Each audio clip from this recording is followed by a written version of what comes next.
Di sudut sebuah desa yang ada di pedalaman Provinsi Lampung. Kala itu, cuaca di sebuah desa terpencil yang ada di Provinsi Lampung sangatlah panas.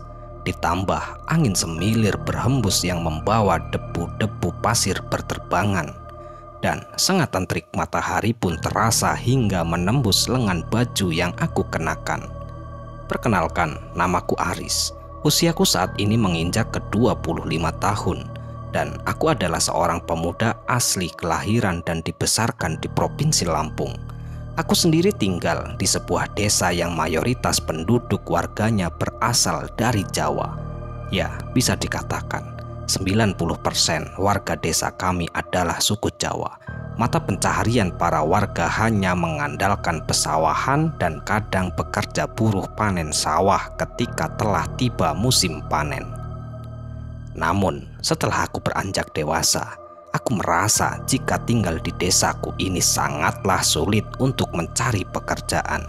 Dan bahkan para pemuda yang seusia denganku lebih banyak memilih untuk merantau demi mencari peruntungan. Begitupun aku, setelah aku tamat SMA, aku pun memutuskan untuk merantau ke Jakarta. Berbagai macam pekerjaan sudah aku alami demi bertahan hidup di kota Jakarta. Dari bekerja di rumah makan, di pasar, dan masih banyak lagi pekerjaan yang pernah aku lakukan. Dan berbagai macam pengalaman dari perjalanan hidupku menaklukkan kerasnya kehidupan di ibu kota. Setelah sekian banyak pekerjaan kulakukan, tak satu pun yang cocok dan membuahkan hasil selama aku merantau. Hingga akhirnya, aku pun memutuskan untuk ikut bekerja dengan salah satu pamanku yang menjadi seorang mandor proyek pembangunan. Dan disinilah awal cerita ini terjadi. Kala itu, ketika aku bersama teman-temanku telah usai menggarap sebuah apartemen di daerah Bandung. Dan kami pun memutuskan sementara waktu untuk beristirahat dan tinggal di kampung sembari menunggu proyek selanjutnya. Hari menjelang siang, nampak warung kopi Mbok Tum yang berada di lokasi di pinggiran jalan itu terlihat tidak begitu ramai pembeli. Aku yang baru saja sampai pun langsung bergegas masuk dan memesan segelas kopi hitam kesukaanku. Lalu kemudian duduk di salah satu kursi panjang yang berada di depan warung. Baru saja aku menyalakan sebatang rokok, tiba-tiba saja handphone yang berada di atas meja di depan tempatku duduk pun berbunyi dan kulihat tertulis di sana nama Pak Mus dalam panggilan itu. Aku pun lalu bergegas mengangkat teleponku yang sesaat kemudian terdengarlah ucapan salam. Aku pun menjawab salam tersebut yang kususul dengan sebuah pertanyaan. Singkatnya, dalam perbincangan siang itu, aku yang sudah dijelaskan akan pengerjaan sebuah proyek hotel itu pun mengiyakan permintaan Pak Mus dan meminta waktu 4 hari untuk mencari tukang sebelum keberangkatan. Ya, Pak Mus sendiri merupakan salah satu mandor proyek yang sudah ku kenal setelah aku berkecimpung di dunia pembangunan. Dan Pak Mus sendiri berasal dari kota Purwodadi, yang memang aku sendiri pun sering ikut bekerja dengannya ketika pamanku tak ada proyek. Setelah itu, aku pun langsung menelpon beberapa teman-temanku yang juga seorang tukang bangunan. Dan dari beberapa teman yang sudah aku hubungi siang itu, akhirnya ada 2 orang yang bisa ikut, yaitu Dawam dan Ahmadi. Sedangkan beberapa sudah mendapat pengerjaan di luar kota. Aku pun di sini juga meminta tolong kepada kedua temanku Dawam dan Ahmadi untuk mengajak atau mencarikan tukang bangunan kenalan mereka yang sekiranya mau ikut bekerja di Tangerang. Satu hari menjelang keberangkatan, Dawam pun menelponku. Ia mengabarkan kalau ada 2 orang temannya yang berasal dari Pemalang yang ingin ikut bersama. Dan akhirnya hari keberangkatan pun tiba, di mana siang itu kami berangkat bertiga, yaitu aku, Dawam, dan juga Ahmadi. Sedangkan teman-teman Dawam yang dari Pemalang akan menyusul 2 hari kemudian. Sekitar jam 4 pagi sampailah kami di Tangerang dan kami pun langsung bergegas menuju ke proyek yang kebetulan bedeng atau tempat tinggal sementara kami juga berada di lokasi proyek itu. Kami pun yang baru saja sampai langsung disambut Pak Mus dan dipersilahkan untuk istirahat terlebih dahulu. Di dalam bedeng yang tidak begitu besar itu masih terlihat anak buah Pak Mus yang masih terlalap tidur. Dawam dan Ahmadi yang terlihat sudah sangat mengantuk dan kecapean itu karena perjalanan yang lumayan jauh dari Lampung ke Tangerang pun ikut berbaring di antara mereka. Sedangkan kala itu aku sendiri berbincang-bincang dengan Pak Mus. Hingga akhirnya waktu pun tak terasa, tak berselang lama mentari pun mulai muncul. Pak Mus pun mengajakku untuk melihat proyek hotel yang akan kami kerjakan nantinya. Dia pun memberitahukan bagian-bagian apa saja yang nantinya harus kami kerjakan. Terlihat kala itu 2 gedung berlantai 5 yang terlihat berdiri berjajar dengan beberapa alat berat yang sudah terparkir di depan. Nampak bangunan hotel itu pun sudah hampir jadi dan hanya membutuhkan sedikit finishing saja. Setelah cukup lama kami berkeliling melihat-lihat gedung, aku pun mulai merasa ada yang aneh. Ya, di mana di bagian samping dan belakang gedung sudah banyak ditumbuhi rumput ilalang dan beberapa rumput yang merambat ke bagian dinding bangunan, seakan-akan proyek ini sudah lama dihentikan pembangunannya dan baru saja akan kembali dilanjutkan. Pada saat itu, aku pun ingin menanyakan hal itu kepada Pak Mus. Namun, ia sendiri tak mengetahui karena ia saja baru 1 minggu mendapatkan proyek itu. Pak Mus pun menjelaskan bahwa di sini sudah ada 2 orang mandor yang terlebih sudah mengerjakan proyek ini dan bekerja dengan beberapa anak buahnya. Setelah dirasa cukup melihat-lihat proyek pembangunan, pagi itu aku dan Pak Mus pun bergegas menuju ke warung untuk sarapan dan minum kopi yang juga ada di sekitaran lokasi proyek. Terlihat kala itu sudah ada beberapa pekerja yang sedang sarapan dan bersiap untuk melakukan aktivitas mereka. Sedangkan aku sendiri pagi itu hanya minum kopi. Di sini Pak Mus berpesan untukku untuk mengawasi pekerjaan para tukang yang nantinya akan bekerja. Sedangkan ia sendiri akan mengawasi proyek lain yang berada di kota Bandung. Setelah selesai minum kopi, kami pun lalu bergegas kembali ke bedeng, di mana ternyata sebagian dari pekerja Pak Mus sudah berangkat ke area proyek. Kala itu aku melihat ukuran bedeng yang terlalu kecil untuk ditempati para pekerja. Hingga akhirnya aku pun di sini mengusulkan kepada Pak Mus untuk mencarikan rumah kontrakan untuk aku dan para pekerja tempati. Dan Pak Mus pun setuju akan permintaanku. Ia pun berjanji akan secepatnya mencari rumah kontrakan. Kulihat jam tanganku kala itu sudah menunjukkan pukul 7:30 pagi. Aku pun segera berpamitan untuk mengantarkan Dawam dan Ahmadi ke area proyek. Sekalian akan mengawasi pekerjaan 7 anak buah Pak Mus yang sudah berangkat. Hari demi hari terus berlalu hingga akhirnya tak terasa 1 minggu telah berlalu. Semua pekerjaan pun berjalan dengan lancar dan Pak Mus pun kini sudah mendapatkan sebuah rumah yang akan disewakan untuk kami tempati. Dan ternyata rumah itu milik Pak Hadi, di mana Pak Hadi sendiri adalah bekerja menjadi salah satu satpam di proyek ini juga. Aku pun diajak oleh Pak Mus bersama Pak Hadi untuk melihat rumah yang kami tempati nantinya. Dan ternyata lokasi rumahnya lumayan jauh dari proyek yang akan kami kerjakan. Setelah lumayan lama kami berjalan, sampailah kami ke rumah yang akan kami sewa. Dari luar pagar, terlihatlah sebuah rumah yang cukup besar dan memiliki pekarangan yang cukup luas. Kami pun segera masuk untuk melihat kondisi di dalam rumah meskipun terlihat ceceran daun mangga kering di teras depan. Serta di dalam rumah banyak sekali debu dan juga sarang laba-laba menghiasi langit-langit rumah itu. Entah kenapa, aku yang baru melihat rumahnya pun merasa cocok dikarenakan ukuran rumah itu yang lumayan besar sehingga akan cukup nyaman untuk kami tempati. Dan kebetulan pagi itu juga datanglah teman Dawam yang berasal dari Pemalang, yaitu Galuh dan Pogi.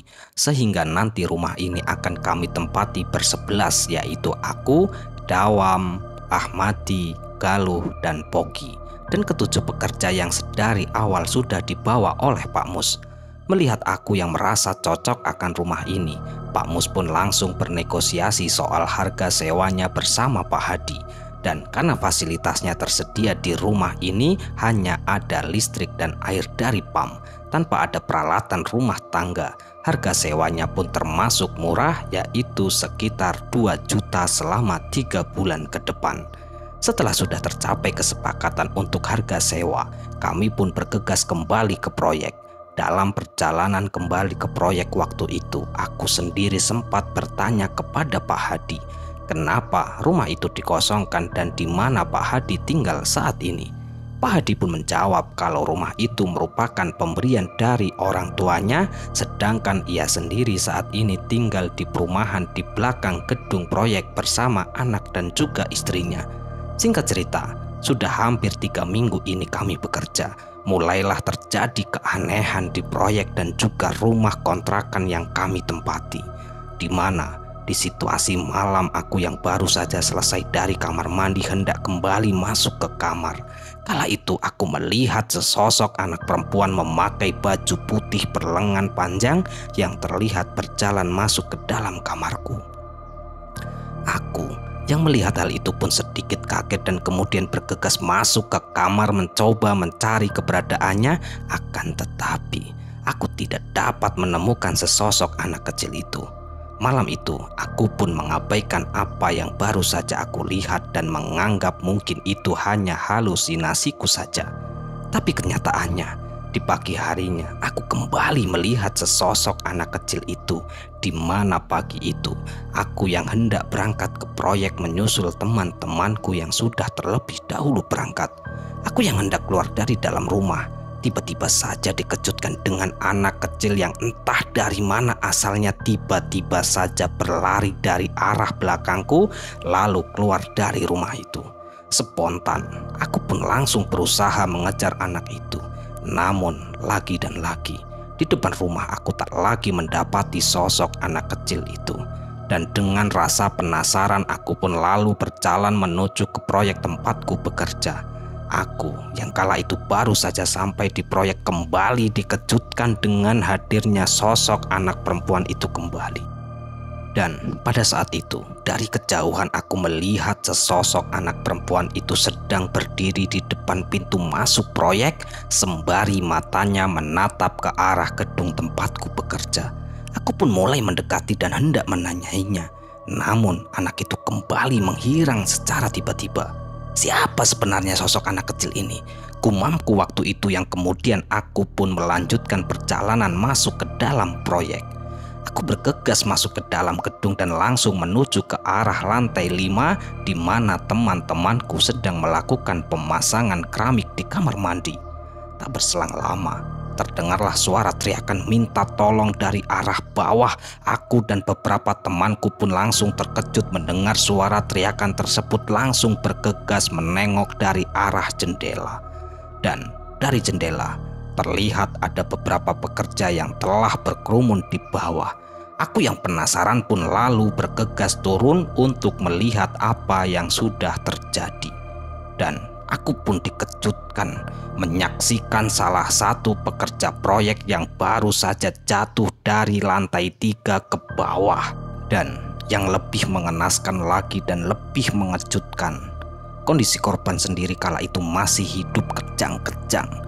Meskipun mengalami luka parah di sekujur tubuh, ya nampak kaos lengan panjang yang dikenakan orang itu pun dipenuhi dengan cairan berwarna merah. Bahkan tangan salah satu orang itu pun telah patah. Tak berselang lama, datanglah salah satu pelaksana proyek dengan membawa mobil lalu bergegas mengantarkannya ke rumah sakit. Para pekerja pun kembali melanjutkan pekerjaan mereka masing-masing. Dan dari sinilah mulai terjadi keanehan demi keanehan yang aku dan temanku alami di proyek ini. Di sore harinya, aku yang kala itu sedang menikmati segelas kopi di tangga sambil mengawasi para tukang pekerja, tiba-tiba saja terkejut ketika melihat ada jejak kaki yang melangkah di depanku. Di mana jejak kaki itu terlihat dengan jelas di lantai yang banyak debu karena bekas potongan keramik.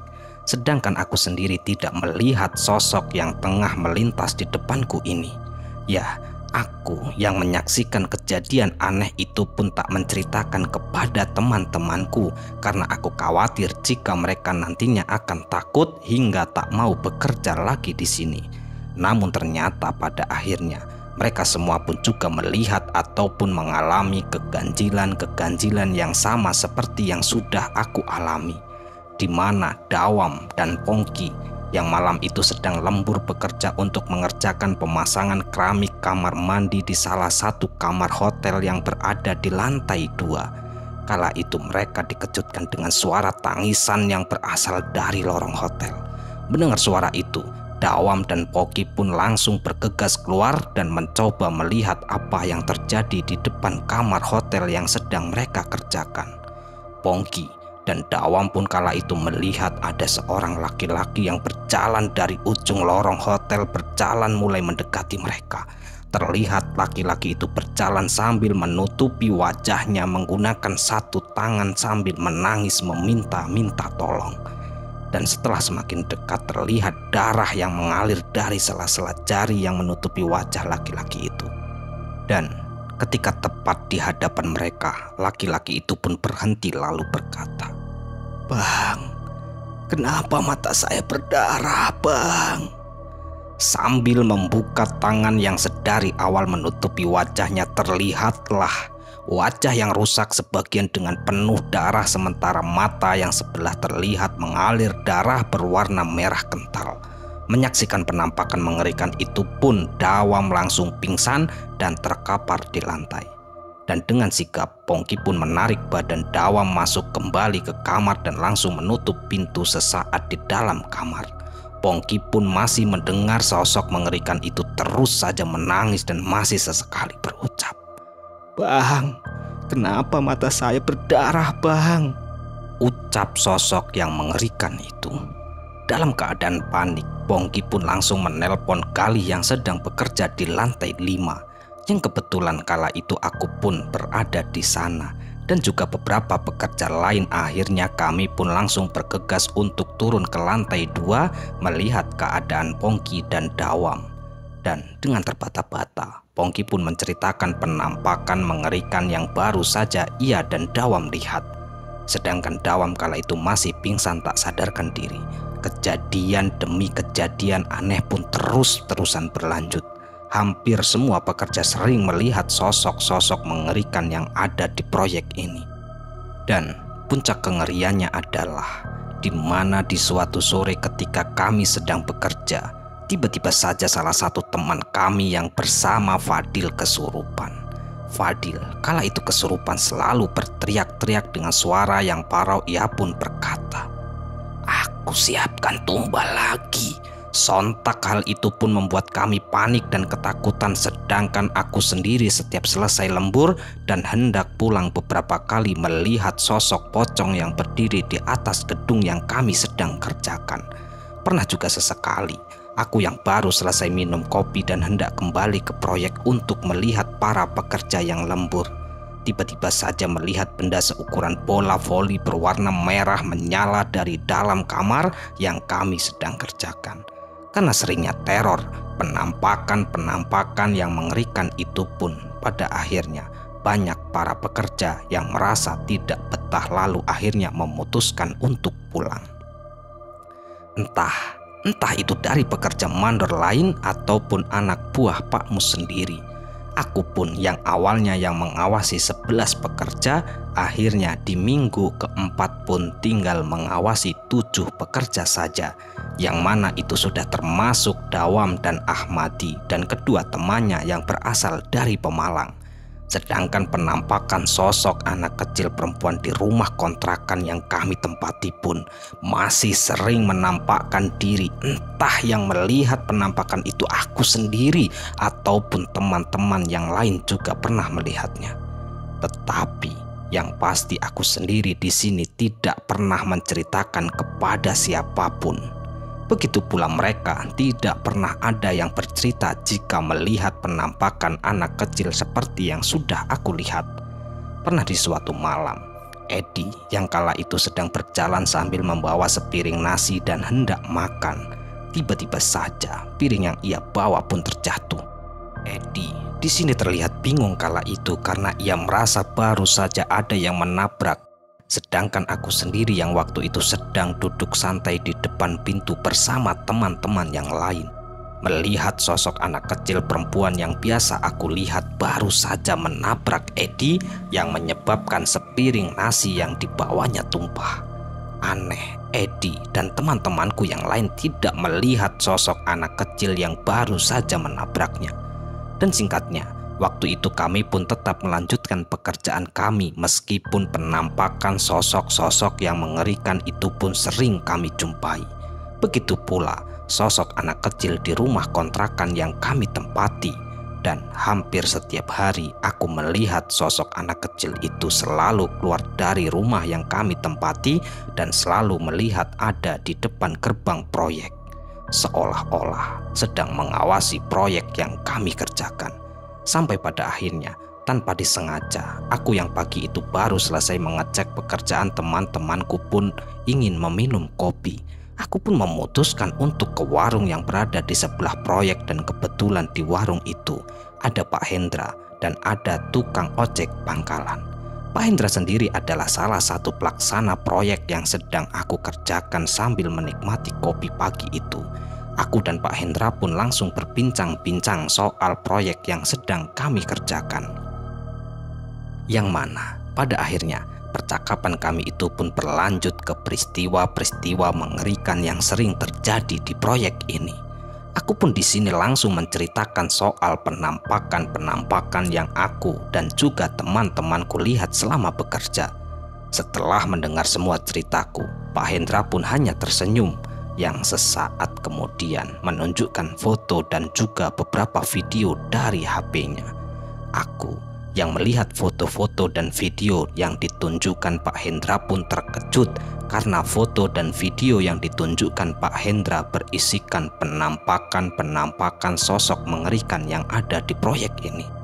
Aku melihat satu foto yang diperlihatkan di mana gedung hotel berlantai 5 yang kami kerjakan terlihat ditutupi sebuah tangan yang sangat besar dan berbulu hitam. Dan gambar itu didapat dari kamera pengawas CCTV yang terdapat di depan proyek. Sedangkan di salah satu video memperlihatkan ada sesosok kuntilanak dan 2 bocah berkepala pelontos seperti tuyul sedang bermain di atas alat berat yang berada di depan gedung. Dan menurut Pak Hendra, video itu diambil oleh salah satu satpam yang bekerja pada malam itu setelah memperlihatkan foto dan juga video penampakan itu. Pak Hendra pun bercerita kalau semua ini dari awal adalah kesalahan kami para pelaksana proyek, di mana di awal pembangunan kami sebenarnya sudah diperingatkan oleh warga sekitar untuk melakukan ritual selamatan terlebih dahulu agar proyek ini nantinya bisa berjalan dengan lancar. Karena tanah yang akan dibangun proyek ini dulunya merupakan bekas pemakaman warga Tionghoa dan memang terkenal cukup angker. Ya, waktu itu pun sebenarnya kami sudah melakukan acara selamatan seperti yang disarankan. Namun, kesalahan kami adalah di mana nasi dan beberapa makanan yang telah kami siapkan belum sempat dibacakan doa terlebih dahulu, tetapi sudah kami makan, sehingga ketika tinggal sisa barulah nasi itu dibacakan doa sebagai ritual keselamatan. Dan menurut orang-orang yang paham akan hal-hal gaib, itulah yang menyebabkan para penghuni tanah di proyek ini marah. Sesaat Pak Hendra pun berhenti bercerita untuk menyalakan sebatang rokok, dan setelah beberapa hisapan, Pak Hendra pun kembali melanjutkan ceritanya. Kalau sebenarnya proyek ini dari awal ditargetkan selesai dalam waktu 1 tahun, tapi kenyataannya sudah hampir 3 tahun proyek ini belum selesai, dan itu dikarenakan adanya beberapa peristiwa kecelakaan kerja sehingga proyek harus beberapa kali dihentikan terlebih dahulu. Aku yang teringat akan sosok hantu anak kecil yang berada di rumah kontrakan sempat menanyakan kepada Pak Hendra karena aku kepikiran bisa saja sosok hantu anak kecil itu ada sangkut pautnya dengan proyek ini. Namun Pak Hendra kala itu hanya menggelengkan kepala dan berkata jika dia tidak tahu menau soal hantu anak kecil yang aku maksud. Setelah mendapatkan penjelasan dari Pak Hendra, aku pun sedikit lega, dan kemudian aku pun meminta ke seluruh teman-teman yang aku awasi ketika mereka sedang bekerja. Mereka harus tetap menjaga keselamatan dalam bekerja dan tidak lupa agar kita selalu berdoa sebelum berangkat kerja. Hari demi hari pun berlalu, teror demi teror terus saja menghantui kami. Namun pihak pelaksana proyek itu pun tak kunjung mencari solusi untuk menghilangkan teror itu. Bahkan teror-teror itu sudah sering memakan korban, yaitu para pekerja proyek. Sampai akhirnya proyek itu pun selesai dan kami semua bisa pulang ke kampung dengan selamat. Namun semua kejadian mengerikan yang selalu meneror kami pun masih menjadi misteri bagi kami. Entah proyek itu meminta tumbal atau hanya sekedar penampakan seperti yang disampaikan oleh Pak Hendra. Ya, semua itu masih menjadi misteri tanda tanya besar di dalam pikiranku. Dan yang paling penting, kami telah selesai dan kembali dengan selamat. Selesai. Ya, sekian cerita kali ini ya. Semoga cerita ini bisa menghibur dan cerita ini bisa bermanfaat yang kami harapkan. Kami ucapkan terima kasih banyak kepada teman-teman semua yang telah mendukung kami. Semoga amal kebaikan teman-teman dibalas oleh Allah Subhanahu wa Ta'ala berupa hal-hal yang lebih baik dan lebih bermanfaat dalam kehidupan kita semua. Dan kami ucapkan mohon maaf yang sebesar-besarnya jika ada kata-kata yang salah yang kami sampaikan di dalam cerita. Baik, sampai jumpa di cerita-cerita selanjutnya. Akhirul qouli wassalamualaikum warahmatullahi wabarakatuh.